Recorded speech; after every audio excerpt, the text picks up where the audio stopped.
In the 19th century, an English mathematician named Sir Arthur Cayley made this rather bold claim.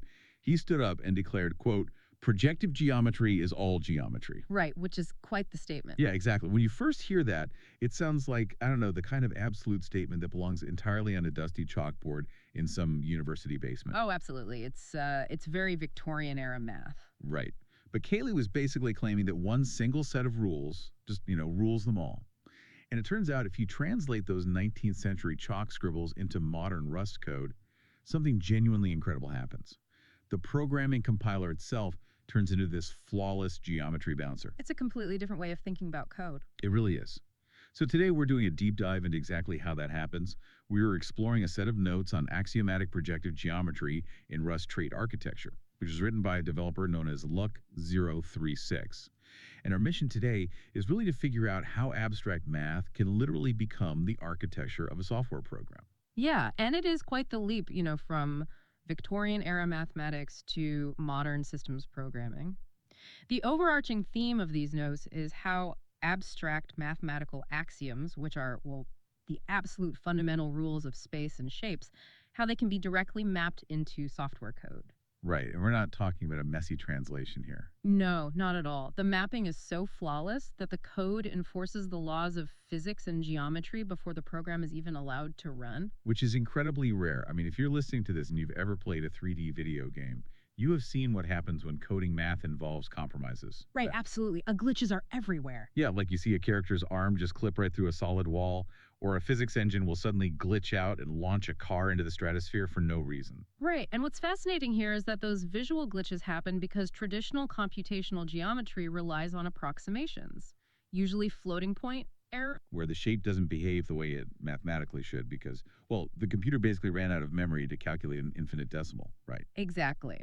But in the architecture outlined in these notes, breaking a rule of geometry causes the code to physically fail to compile. The program just straight up refuses to build.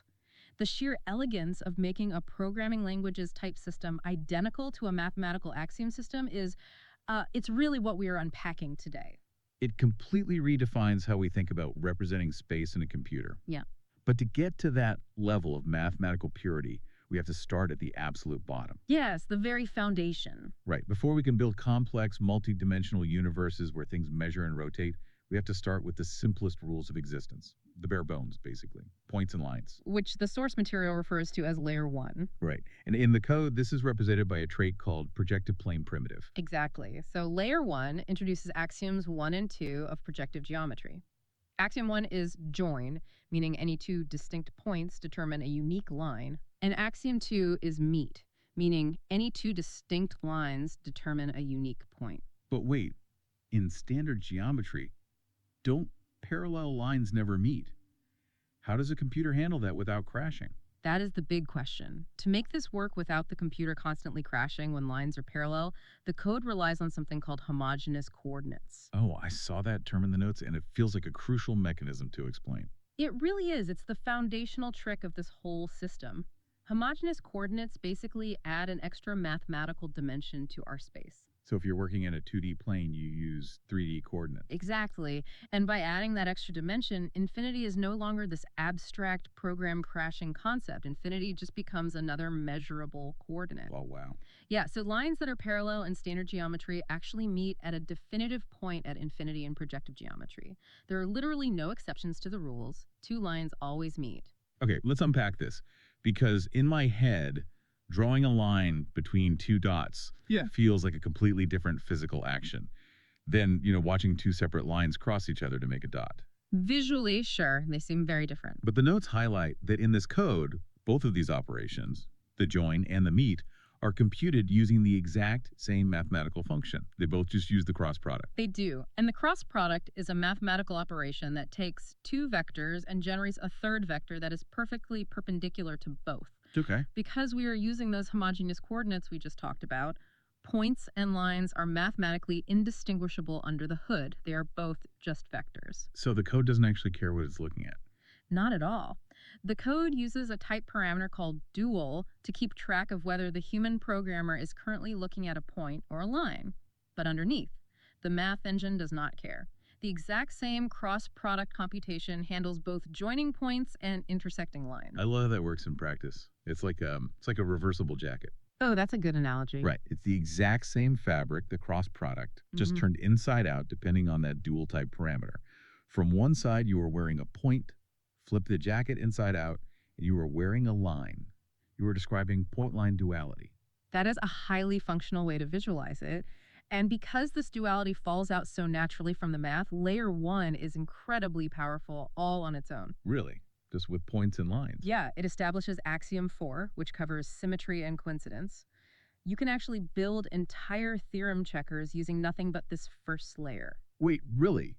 Without even having a concept of distance yet. I mean, we haven't introduced rulers or angles or anything. That's the beauty of it. Distance isn't required for pure incidence geometry. Okay, give me an example. Take de Zarga's theorem, which is a classic theorem in projective geometry about triangles projecting onto one another from a single perspective point. You can prove that theorem using pure symmetry and coincidence. You are relying strictly on points joining and lines meeting. The code can verify the absolute truth of that theorem without ever calculating a single angle or measuring a single millimeter. That is wild. Yeah. So we have this functioning geometric universe, but it's completely unmapped, which, makes sense as a starting point. Right, it's just the stage. But if I want to program a simulation, I need a way to navigate and map relationships between these points and lines before we are allowed to introduce actual measurements. This brings us to layer 2, right? Exactly. The architecture calls this the projective plane trait. Layer 2 is where we introduce coordinates and structure. We bring in concepts like bilinear forms. And what exactly is a bilinear form for someone who isn't a math major? In simple terms, a bilinear form is a mathematical machine where you feed it two vectors and it spits out a single number. Okay, so it gives us a concrete value to work with. Right. It is a foundational building block that allows us to start evaluating relationships between geometric objects. We also get parameterization, which is the ability to find and track a specific point as it moves along a line between two other points. The notes emphasize that the most vital concept introduced in layer 2 is the cross ratio. It's described as the fundamental projective invariant. Yes, the cross ratio is essential. Meaning, basically, even if you stretch or skew or project the space, this ratio stays exactly the same. So the cross ratio is essentially a geometric fingerprint. No matter what transformation you put the space through, that fingerprint survives. That's exactly it. It's a geometric fingerprint. If you take 4 specific points on a single line and calculate their cross ratio using those new bilinear forms, you get a highly specific number. Right. Imagine taking a flashlight and projecting the shadow of that line onto a completely tilted, jagged wall. So the shadow would be all warped. Right. The physical distances between the points in the shadow will distort dramatically. The lengths will stretch and compress. But if you run the math and calculate the cross ratio of those 4 shadow points, it will return the exact same number as the original line. Oh, wow. So it is mathematically indestructible under any projection. Indestructible is a great word for it. And that indestructible nature gives the computer a permanent anchor, no matter how wild the graphics or transformations get. The notes highlight a specific, really elegant instance of this fingerprint called the harmonic conjugate, Yes. which occurs when that cross ratio equals exactly -1. Right. When the ratio is exactly -1, you have what's called a harmonic range. And the architectural construction to find this harmonic conjugate is a beautiful 4-step process. Walk us through it. Let's say you have 3 points sitting on a line A, B, and C. You want to find the 4th point, D, that perfectly balances them to achieve that -1 ratio. Step 1 is simply defining the baseline passing through our 2 outer points, A and B. Okay, got the baseline? Step 2 is defining an auxiliary line. Right, and the code refers to this auxiliary line as passing through our 3rd point, C, but it specifically cannot sit directly on top of our original baseline, right? Correct. It has to intersect. Once we have that intersecting auxiliary line, step 3 uses those bilinear forms we mentioned, specifically dot products, to act as computational weights. Weights like for balancing. Exactly. We calculate a weight for point A by taking the dot product of the auxiliary line and point B. We call this weight lambda. Lambda, okay. Then we calculate a weight for point B by taking the dot product of the auxiliary line and point A. We call this weight mu. All right, so we have lambda and mu. Finally, in step 4, we apply those weights. We multiply lambda by A, add it to mu multiplied by B, and the result is point D. the harmonic conjugate. So lambda and mu aren't just random variables. They are acting exactly like the fulcrum on a playground seesaw. That's a perfect way to picture it. The dot products basically tell the computer precisely where to slide that fulcrum, so the entire mathematical line balances out perfectly to -1. That mechanical balancing act is entirely accurate. Layer 2 also uses these mechanics to introduce involution, which is a transformation that acts as its own inverse. Meaning, if you do it twice, it undoes itself. Exactly. If you apply it twice, you are right back where you started. The classic example is a mirror reflection. The code defines this involution using a mirror line and a center point, relying entirely on those dot products and cross ratios. Okay, so we've built this mapped out stage. We have points, lines, fulcrums, and unbreakable ratios. But, if I'm programming a satellite trajectory or a flight simulator, a perfectly flat theoretical universe is pretty useless. Right. The real world isn't flat. Exactly. Our physical universe isn't a flat piece of paper. How does this system handle curved realities, like a spherical globe or a saddle-shaped space? Well, this is where layer 3 comes in and where the architecture truly shows its genius. Layer 3 is the Cayley-Klein plane primitive trait. Quite the mouthful. It is. But it transitions us from flat space to curved realities by introducing a concept called polarity. And it achieves this by adding exactly one method to the code. Here's where it gets really interesting. Just one method. And it's called perp, short for perpendicular, right? Just one. By changing how this single perpendicular method behaves relative to what is called a fundamental conic, every metric geometry is born. A fundamental conic. Yeah, a fundamental conic is basically a mathematical boundary that defines the absolute shape of the universe you are working in. Let me get this straight. You add one method, just perp, Yeah. and you completely dictate the shape of reality. It's like finding a hidden gravity slider in a video game settings menu, where shifting one variable completely alters the physics engine of the entire world. That is exactly what it's like. The notes outline 3 specific geometries that emerge from this. First is elliptic geometry, which models the surface of a sphere. Like the Earth. Right. For a sphere, the conic equation essentially wraps the math perfectly around a center point. In elliptic space, asking the system for a perpendicular line is self-dual. Meaning what exactly? The perp method simply reflects the coordinates back on themselves because the space wraps around. Oh, I see. Now contrast that with hyperbolic geometry, which models a space that curves away from itself. Think of the shape of a saddle or a Pringles potato chip. Okay, the Pringles chip geometry. To achieve this curvature, the fundamental conic flows the axis of curvature. So for hyperbolic space, the perp method simply negates the z-coordinate. By flipping that one axis, the lines diverge instead of converging, creating that saddle shape. And finally, we have Euclidean geometry, which is, the standard flat geometry we all learned in high school, where parallel lines never meet. Right, and interestingly, Euclidean geometry is actually considered a degenerate case in this system. Degenerate? That sounds kind of insulting to basic math. I know, but mathematically, it just means its fundamental conic flattens out completely. Yeah. When you call perp in Euclidean space, points get sent out to that concept of infinity we discussed earlier. The implication of that is just staggering. Because that one method is systematically defined, everything else instantly falls into place. Once you define perp for your specific reality, you suddenly have access to the entire Cayley-Klein geometry toolkit. Exactly. Like altitudes, orthocenters, they all just cascade down from that single method. Mm-hmm. Even the mirror reflections we talked about earlier adapt perfectly. In Euclidean geometry, a reflection works like a normal mirror. But in elliptic spherical geometry, it naturally morphs into what is called a rotary reflection, simply because the definition of perpendicular changed. It's all connected. We now have our distinct geometric universes, our flat planes, our spheres, our saddles, but we still have not measured a specific distance. Right, we don't have rulers yet. Right. So layer 4 is the Cayley-Klein plane trait, which introduces full metric geometry, but it does not use the traditional math you and I learned in school. And the notes highlight that traditional math is the exact root cause of the video game clipping bugs we talked about at the beginning. Yes, the floating point errors. Whenever a computer calculates traditional square roots, or standard trigonometry like sine and cosine or pi, it is dealing with infinite decimal streams. And computer memory is finite. It physically cannot store an infinite decimal. Right. The processor has to truncate the number, it chops off the decimal at a certain point, And every time the computer performs a calculation with that chopped off number, the error compounds. It's like making a photocopy of a photocopy. Eventually, the image just gets fuzzy, right? Yeah. A tiny rounding error on frame 1 becomes a massive visual glitch by frame 60. Exactly. To solve this, Layer 4 implements something called rational trigonometry, pioneered by mathematician Norman Wildberger. And how does that fix the photocopy issue? Is it like working with the original lossless vector file? That's a great way to put it. It completely throws out square roots and traditional angles. Instead of measuring traditional distance, rational trigonometry measures quadrants, which is simply the distance squared. Distance squared, okay. And instead of measuring traditional angles with degrees or radians, it measures spread, which is the sine squared of the angle. Oh, I see. By squaring those values, you completely remove the need to ever calculate a square root.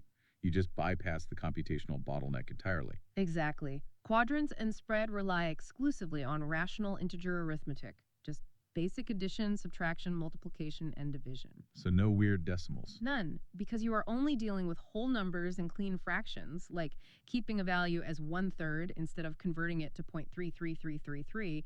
The computation is mathematically exact.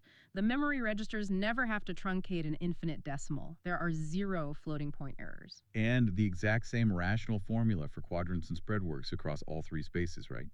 Elliptic, hyperbolic, and Euclidean space all use the identical integer arithmetic formula for measurement. They do. The only thing that changes is that perp method we defined back in Layer 3. Wow. The architecture perfectly isolates the single changing variable polarity and keeps the rest of the measurement logic completely unified. Yes. So we have climbed through all 4 mathematical layers. Pure incidence in Layer 1, coordinates in Layer 2, polarity in Layer 3, and exact measurement in Layer 4. The final piece of the puzzle is how the Rust programming language specifically enforces these ancient mathematical laws. Right, because the title of the notes mentions Rust trait architecture. In Rust, a trait is essentially a contract. It tells the compiler exactly what a certain type of data is capable of doing. Yes, it defines the behavior. So if a data type hasn't signed the contract for a specific behavior, the compiler physically cannot interact with it in that way. I'm imagining it like industrial manufacturing molds. A pure projective point is like a standard steel screw. You can't use a Phillips head screwdriver on it because the cross-shaped grooves physically haven't been cut into the metal yet. That is a brilliant analogy. The source notes detail that a PG point, a pure projective point, only implements the traits up to Layer 2. It has the grooves for coordinates and cross ratios. But doesn't go further than that. Right. But an elliptic point implements the traits for all 4 layers. So what does this all mean? It's literally a video game skill tree. A pure projective point physically cannot cast a Layer 3 perpendicular spell because it hasn't unlocked that trait. It hasn't learned the skill. Right.